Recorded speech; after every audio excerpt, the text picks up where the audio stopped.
नमस्कार दोस्तों, मैं पुनीत अग्रवाल डेयरी ज्ञान के लिए। तो दोस्तों, आज हम आए हैं अपने सर कुलदीप यादव जी के यहाँ पर। इन्होंने यहाँ अपना बायोफ्लॉक का फिशिंग फार्म लगा रखा है।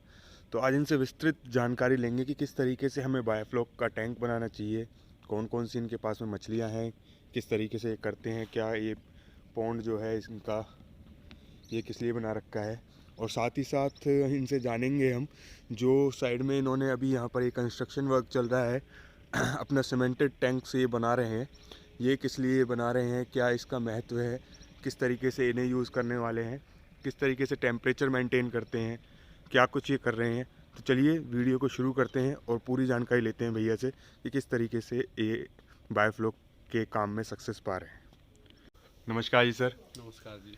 सर, सबसे पहले मैं आपसे आपका नाम और एड्रेस जानना चाहूँगा, जिससे कि हमारे और भाई जो हैं जो बायोफ्लॉक के बारे में जानना चाहते हैं वो आपसे जुड़ सकें।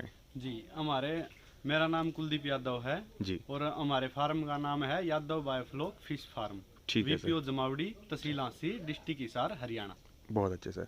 तो सर, आप सबसे पहले एक चीज़ मेरे को ये बताइए कि आपको इस फार्म को शुरू किए हुए, बायोफ्लॉक को शुरू किए हुए कितना समय हो गया सर? हमें बायोफ्लॉक शुरू किए हुए 1.5 साल हो गया। 1.5 साल हो गया। तो सर, इस 1.5 साल में आपने कौन कौन सी मतलब कितनी क्रॉप आप इसमें से ले चुके हैं? हम इसमें से 2 क्रॉप ले चुके हैं ठीक और है। तीसरी वाली हमारे पास तैयारी पे है। तैयारी पे। सर, सबसे पहले मैं अपने दर्शकों को जो बताना चाहूँगा आपके माध्यम से कि इसके टैंक की प्रिपरेशन हमें किस तरीके से करनी चाहिए, क्योंकि सबसे पहले कोई भी चीज़ है, अगर हम मकान बना रहे हैं तो हमें एक नींव रखनी होगी। अगर नींव मजबूत नहीं होगी तो हमारा मकान पक्का नहीं बन सकता। अच्छा, तो सबसे पहले आप मेरे को बताइए कि टैंक इसका किस तरीके का होना चाहिए, किस तरीके से हमें इसके टैंक का निर्माण करना चाहिए। सर, इसकी हाइट 4 फीट जी, और इसका डाया 4 मीटर। 4 मीटर। लेकिन आपको एक नई बात बताऊंगा, जी सभी लोग 4 डायमीटर के ही टैंक लगा रहे हैं। जी सर। मैंने भी लगा रखे हैं 37 टैंक। जी लेकिन भविष्य में यदि आप लगाओ जी तो हम हमारे एक्सपीरियंस के हिसाब से बता रहे हैं, जी सर। हमें 8 डायमीटर का टैंक लगाना चाहिए। उससे क्या कुछ फ़ायदा होता है सर? उससे एक तो मछली को घूमने का स्पेस मिलेगा, जी ग्रोथ अच्छी होगी, जी और दूसरा आप एक टैंक के खर्च में जी उसमें 40,000 लीटर पानी आएगा। 40,000 लीटर। जी। इसमें कितना इसमें पानी आता है? 10,000 लीटर पानी आता है। अच्छा। और उसमें 40,000 लीटर पानी आएगा। ठीक है। 40,000 एक टैंक मान लो हमारा 18 से 20,000 रुपए में तैयार होता है। जी, उस टैंक का खर्चा हमारा डबल टैंक का हो जाएगा 8 डायमीटर मतलब करीब करीब 40,000 रुपये हो जाएगा। 40,000। लेकिन प्रोडक्शन 4 टैंक की मिलेगा। बिल्कुल सर, क्योंकि जहाँ तक मछली पालन के संदर्भ में मैं जानता हूँ कि जितना मछली दौड़ेगी, जितना घूमेगी, वो उतनी ज़्यादा ग्रोथ करेगी, उतना ज़्यादा उसका वजन बढ़ेगा। तो आपका भी कहने का मतलब उसको घूमने का एरिया मिलेगा जी। तो सिंपल सी बात है, खा के वो घूमेगी तो बिल्कुल। जल्दी ग्रोथ करेगी। जल्दी ग्रोथ करेगी। सर, इसको बनाने का तरीका क्या होता है, किस तरीके से टैंक को बनाते हैं? क्योंकि अभी जहाँ तक मैं देख पा रहा हूँ, बायोफ्लॉक के लिए लोग सीमेंटेड टैंक भी बनाने लगे हैं। तो सीमेंटेड टैंक में और इस टैंक में क्या कुछ फायदा है, क्या कुछ दिक्कत है, ये आप थोड़ा सा मेरे को समझाइए। सीमेंटेड टैंक केमिकल इफेक्टेड होता है। ओके।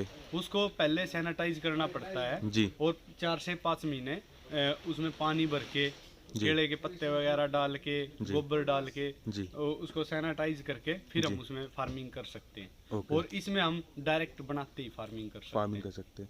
तो सर, यहाँ पर ये आपने लोहे की जो रोड दे रखी है, ये आपने इसकी स्टेबलाइजेशन के लिए दे रखी है, और ये जो होता है, ये क्या चीज़ अपना होता है? ये तारपोलिन होता है। टारपोलिन। तो इसकी क्या कुछ लाइफ है सर, क्या कुछ इसकी थिकनेस वगैरह? हमने 1.5 साल तो यूज किए हुए हो गया। जी इसकी लाइफ तो 10 से 15 साल बोलते हैं, जी लेकिन 1.5 साल तक अब तक तो इसको कुछ हुआ नहीं है। ठीक है। और मेरे हिसाब से जी, ये चल जाएगा आराम चल से। जाए। अच्छा सर, इसके बाद में आपको एक टैंक में क्या क्या आपको इक्विपमेंट्स लगाने पड़ते हैं, जैसे कि ऑक्सीजन के लिए, पानी के लिए, क्या क्या इक्विपमेंट्स आपको लगाने पड़ते हैं? और ऑक्सीजन के लिए पहले तो हम स्टोन यूज करते थे। जी सर। ठीक अब है। हमारे पास ट्यूब आ गई है, ट्यूब एयर आ गई। ट्यूब। ओके। जी, तो उससे हमारी डीओ लेवल अच्छा रहता है। और सबसे ज़्यादा दिक्कत फार्मर को यही आती है, जी एक तो उसके टैंक की डीओ कंप्लीट नहीं हो पाती, जी दूसरा उसके टैंक का स्लोप अच्छा नहीं होता ओके। जिससे सलज बनती है। जी यदि फार्मर ये 2 चीजें अच्छे से मेंटेन कर लेगा जी और बाकी अमोनिया ठीक है। तो वो मेंटेन कर लेगा, वो कहीं लॉस नहीं खाएगा। तो सर स्लोप किस हिसाब से इसका बनाना चाहिए हमें? स्लोप 8 से 10 इंच का होना चाहिए सेंटर पे, ताकि जो हमारा वेस्ट हो वो बिल्कुल हमारे फिल्टर के पास आए, पास में आकर के लगे। हाँ जी, ठीक है सर। और डेली 5 से 7 लीटर जो पानी हम निकालते हैं उससे हमारा वेस्ट बाहर निकल जाएगा। तो सर अभी आपने कितने टैंक इसमें लगा रखे हैं यहाँ पर? ये 37 टैंक है। 37 टैंक। तो सर एक टैंक की आपने कॉस्टिंग बताई तकरीबन 18-20 हज़ार रुपये। 18-20 हज़ार रुपये टैंक की कॉस्टिंग है सर। इसके पीछे जो मैं देख पा रहा हूँ पानी का इसमें इनपुट देने के लिए, ये क्या इसमें इंक्लूडेड होता है या ये अलग? कुछ इंक्लूड होता है। ये इंक्लूड होता है आपका। तो यदि आप एयर ब्लोअर भी लेते हो जी, छोटा एयर ब्लोअर, इसी के 18-20 हज़ार के अंदर यदि आप 10 से 12 टैंक का सेटअप लगाते हैं तो इसी में इंक्लूड हो जाता है। इंक्लूड हो जाता है। तो सर क्या मतलब कुछ ऐसा है कि इसको भाई 30, 35, 40 टैंकों से ही शुरू करना चाहिए या फिर 1-2 टैंक से भी हम शुरू कर सकते हैं? 1-2 से शुरू कर लो, लेकिन मेहनत करने वाला हो।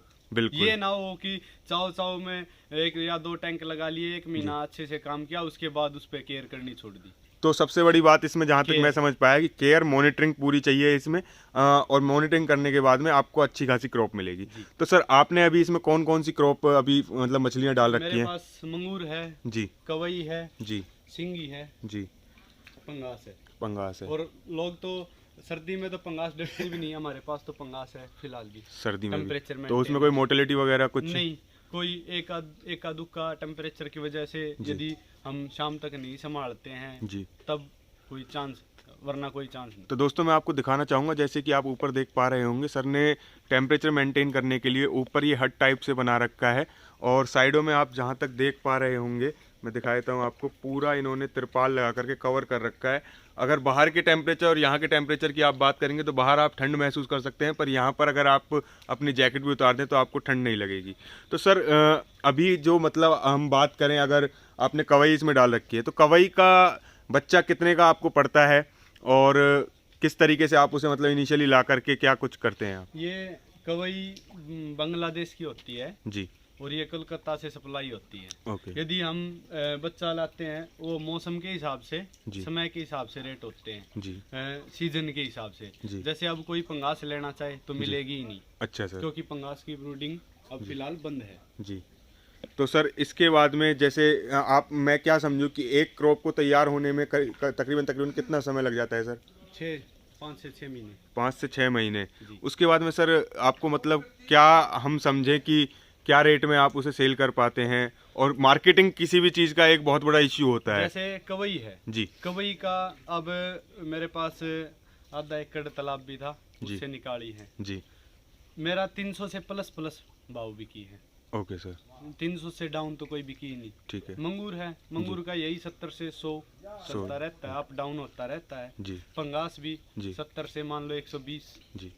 तो सर मतलब 20,000 रुपये हमारे एक टैंक को बनाने में लगे, उसके बाद में हमने क्रॉप हमारी 5 महीने में तैयार होगी, तो उसमें कितना खर्चा आ जाता है? और एक अगर हम मंगूर की ही बात करें तो 5 महीने बाद कितना उसमें मुनाफा, क्या कुछ? मंगूर के टैंक में मुनाफा जी 4 डायमीटर के टैंक में जी 20 से 25,000 रुपये बचा सकते हैं। Okay sir.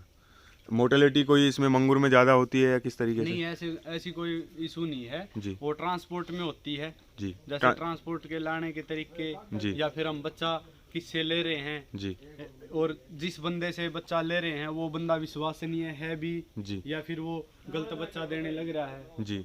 बहुत से लोग जैसे बच्चा भेजते हैं कोलकाता से जी, तो वो ना थैले में इंजेक्शन डाल के भेज देते हैं। अच्छा सर। वो 24 घंटे तक मरता नहीं, उसके बाद हमारी मोर्टेलिटी संख्या बढ़ जाती है। तो कहीं भी बच्चा ले विश्वसनीय बंदे से ले जी, क्योंकि वो सस्ते के चक्कर में फंस जाते हैं।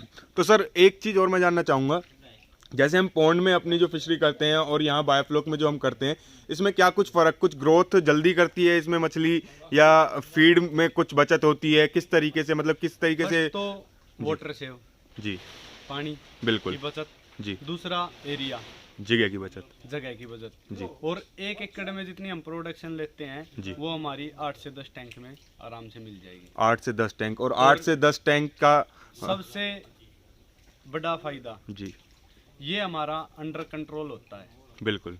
किस तरीके से? बाई चांस फंगल वगैरह जी या कोई और बीमारी आ जाती है जी, तो हम इसका वाटर ड्रेन करके टैंक को लाल दवाई से साफ करके दोबारा से शुरू कर सकते हैं। लेकिन पोंड में जी, पोंड में हम जैसे कोई बीमारी आ जाती है जी, तो उसको हम कंट्रोल नहीं कर सकते। नहीं कर सकते क्योंकि एरिया बहुत बड़ा हो जाता है, हाँ तो जी। कंट्रोल करने में दिक्कत।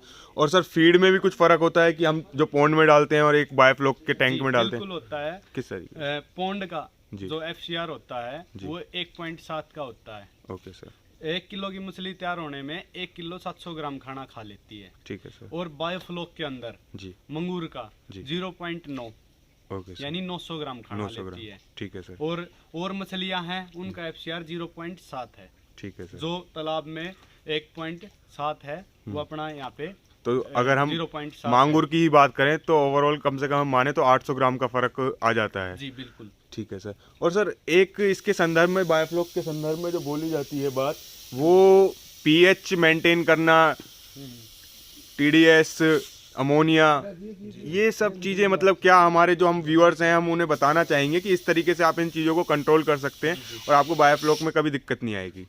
जैसे पीएच है जी, पीएच लेवल हम चुनने से जी, बढ़ा सकते हैं। ओके सर, जी यदि अपना पीएच डाउन है तो बढ़ा सकते हैं। जी, और टीडीएस है, टीडीएस स्टार्टिंग में मायने रखता है, उसके बाद टीडीएस का बायोफ्लॉक में कोई मायने नहीं रखता, क्योंकि समुद्र में मछलियां पड़ रही हैं। बिल्कुल, समुद्र में कितना खारा पानी होता है, समुद्र से तो नमक निकालते हैं। बिल्कुल। टीडीएस का इतना लंबा चौड़ा काम नहीं है। और सर अमोनिया का किस तरीके से होता है इसमें? अमोनिया यदि हमारे टैंक का स्लोप अच्छा नहीं होगा, जी, हमारे टैंक में सलज बनेगी जी, तो अमोनिया भी बनेगा और बीमारी भी आएगी। अच्छा, यदि आप सही जी, 8 से 10 इंच का स्लोप रखेंगे जी, तो हमारा जो टैंक का वेस्ट और सलज है जी, वो हमारी सेंटर पॉइंट पे आ जाएगी।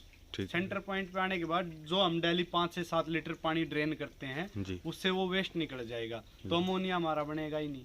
ठीक, और या फिर हम जो जैसे प्रोबायोटिक है जी, उससे हम बैक्टीरिया तैयार करते हैं, जी, हमारे बैक्टीरिया कमजोर हैं जी। तो भी अमोनिया बढ़ेगा। ये सर किस तरीके से रिसाइक्लेबल प्रोसेस होता है, ये किस तरीके से काम करता ये है? जैसे पाउडर फॉर्म में भी आता है ओके, प्रोबायोटिक, ओके, उससे हम बैक्टीरिया तैयार कर सकते हैं। जी, और भी हमारे पास तरीके हैं जो हम ट्रेनिंग में सिखाते हैं फार्मरों को। हम मिट्टी से भी तैयार कर सकते हैं, मिट्टी से भी। क्योंकि बैक्टीरिया तो हर जगह होते हैं। सर अब एक एक चीज़ और कि आप एक टैंक में कितने बच्चे इसमें मतलब छोड़ सकते हैं आप? हर ब्रीड की अलग अलग क्वांटिटी होती है। जैसे बात- मंगूर है जी, 1300 से 1500, ओके, और पंगास है जी, 900 से 1000 900 से 1000, जी, और सिंगी है 4 से 5000, कवई है 4 से 5000 प्रॉपर ग्रोथ उसमें लेती है। जी। ठीक है सर। तो सर और कोई चीज़ मतलब जो हमारे नए, अगर हमारे कोई भाई बायोफ्लॉक में आना चाहते हैं कि इस चीज़ का आपको विशेष तौर पर ध्यान रखना चाहिए, इस चीज़ से आपको ना तो नुकसान जाएगा और ना ही आपको मतलब कोई दिक्कतें आएंगी? जो भी नया फार्मर है, जी, एक तो बच्चा, जी, यदि फार्मर को बच्चा डांटना आ गया जी, वो फार्मिंग कर सकता है, जी, और यदि फार्मर को बच्चा ही नहीं डांटना आया तो जी। वो फार्मिंग नहीं कर सकता। ठीक। सबसे पहले तो हमें बच्चा डांटना आना सीखना चाहिए। बिल्कुल। तो सर बायोफ्लॉक तो तब कर सकते हैं जब हमें पहले बच्चे का ज्ञान हो बिल्कुल, और हम एक बार बच्चे को हमारे टैंक में चला लें। ठीक है सर। जो हमने बात करी है अभी TDS, अमोनिया, पीएच, इन सब के लिए क्या कुछ इक्विपमेंट्स आप यूज़ करते हैं जिससे आप मेज़र कर पाते हैं? हमारा तो सारा ऑर्गेनिक पे चलता है। ठीक है। नमक चुनना, नहीं, मेरे कहने का मतलब है जो आप पीएच अगर आपको मापना हाँ, हो, वही बताने लग रहे। आज मीटर होते हैं, मीटर होते हैं, हाँ जी। जैसा किट कि हम, भी होती है और ठीक है। मीटर भी होती है। अमोनिया किट होती है जी, और पीएच मीटर भी होता है और किट भी होती है। ठीक है, टीडीएस मीटर होता है, ठीक है, डीओ किट भी आती है और मीटर भी आता है। ठीक है। तो हम दर्शकों को दिखाते हैं, जैसा कि आप स्क्रीन पे देख पा रहे हैं, ये सारे मीटर्स, ये TDS का है, ये पीएच का है और ये अमोनिया का है। इनसे आप TDS, पीएच और अमोनिया माप सकते हैं। सर एक चीज़ और, आपके यहाँ पे अभी जैसे मैं देख पाया बहुत सारे लोग आए हुए थे, तो ये क्या आप यहाँ पर कुछ ट्रेनिंग वगैरह भी देते हैं या फिर आपसे ये सेल परचेज का काम है मछलियों का, किस तरीके से? हमारा बच्चे का भी काम है, ठीक है, बच्चा भी सेल करते हैं जी, और ट्रेनिंग देते हैं। 1 वीक की ट्रेनिंग देते हैं, बंदे का रहना खाना यहीं पे अरेंज करते हैं और उसकी हम फीस लेते हैं, जो हमारी फीस 7,000 रुपये। 7,000 रुपये सर। वो आपके एक वीक का टाइमिंग है, उसमें सुबह से शाम तक के टाइमिंग्स क्या होते हैं सर आपके? उसमें हम 1 वीक की डेट फिक्स करते हैं। पहले बंदा रजिस्ट्रेशन कराओ, 1,000 रुपये पहले पे करो, 6,000 रुपये बंदा फार्म पे आके पे कर सकता है। और उसके बाद हम एक डेट फिक्स रखते हैं, उसमें हम 8 से 10 ही बंदे लेते हैं। ठीक है। पहले हमें 1 दिन की ट्रेनिंग दी थी, उसमें जो थ्योरिकल है वो सिखा तो दिया, लेकिन बंदा प्रैक्टिकल नहीं कर पाया और उसको समझने में समस्या आई, क्योंकि 1 दिन में इतना कवर कराएंगे तो बंदे के दिमाग में कम घुसती है। सर एक चीज़ मैं आपसे चाहूँगा कि आप प्लीज़ अपना एक बार कॉन्टैक्ट नंबर बता दीजिए, जिससे कि हमारे जो भी व्यूअर्स हैं, अगर आपसे ट्रेनिंग लेना चाहें या फिर मछली के बच्चे या फिर और कोई इक्विपमेंट लेना चाहें तो वो आपसे आराम से कॉन्टैक्ट कर सकें। मेरा नंबर है 9813711188। ठीक है, तो आपने दर्शकों आप स्क्रीन पर भी देख सकते हैं, जैसे कि कुलदीप सर से हमने बातचीत करी और इन्होंने अपने कॉन्टैक्ट नंबर भी शेयर कर दिए। पूरा एड्रेस भी हम आपसे शेयर कर देते हैं कि आपको अगर कोई ट्रेनिंग लेनी हो इनसे या फिर आपको कोई मछली के बच्चे लेने हो तो आप यहाँ से ले सकते हैं। और हमारी लोकेशन भी है जी, जो गूगल मैप पे सेव है, यादव बायोफ्लॉक फिश फार्म, जमावड़ी आसी भरोगे, आपको मैप ले आएगा। ठीक है दोस्तों, मैं इसके साथ के साथ अभी आपको सर का लोकेशन भी यहाँ पर वीडियो में शेयर कर देता हूँ। तो सर बहुत बहुत शुक्रिया, आपने हमें समय दिया और इतनी सारी विशेष जो जानकारी बायोफ्लॉक के बारे में है वो आपने दी। तो दोस्तों इसी के साथ हम आपको बता देते हैं कि आप इस तरीके की और जानकारियों के लिए हमारे यूट्यूब चैनल जो कि डेयरी ज्ञान के नाम से है, उसके साथ साथ आप हमसे हमारे फेसबुक और इंस्टाग्राम पेज जो कि डेयरी ज्ञान के नाम से है उससे भी जुड़ सकते हैं। और साथ में आप हमारी वेबसाइट जो कि www.dairygyan.in है उस पर भी जा सकते हैं। काफ़ी सारे ब्लॉग्स हैं मछली पालन के लिए भी और पशुपालन के बाकी जो व्यवसाय हैं उनके लिए भी, आप वहाँ पर जाकर चेक कर सकते हैं। धन्यवाद।